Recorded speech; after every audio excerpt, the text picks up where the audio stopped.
Hello everyone, and welcome to an episode of In the Shop, where today I'll be discussing the proper setup for anvils and vices.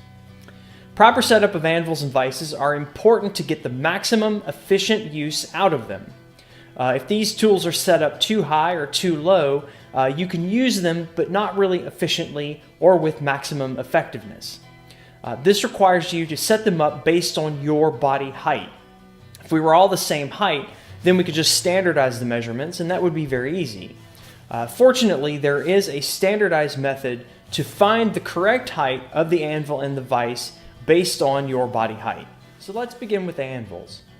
The anvil needs to be set up so that you can control the object with one hand and allow you to get the most out of a hammer. As you slam down with the hammer, the anvil will push back with equal force, squeezing the object between the hammer and the anvil. And I think that's Newton's third law. So if the anvil is set too high or too low, you can use it, but you're not going to get the maximum amount of efficiency out of the hammer and the anvil. So to set up the anvil correctly, this is how you find the right height. You need to stand up straight, and you would put your arms to your side, and you would move your arms out about like so. The distance from your knuckles to the floor is the correct height for the anvil.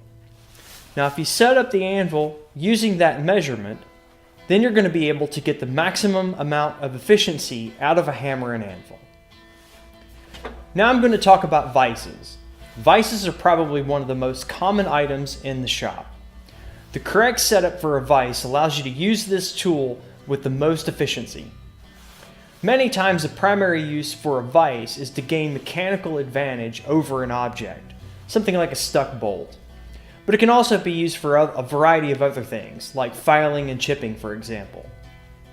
You can use a vise that's set up too high or too low, but it's not going to be very comfortable for you, and you're likely not going to get the most efficient use out of it. So the correct method for finding the height of the vise is to stand up straight, and you'd put your arms to your side, and then you would bend your elbow like so. The distance from your elbow to the floor is the correct height for the vise. So if you measure from the top of the jaws to the floor, that's the correct height for that vise for you.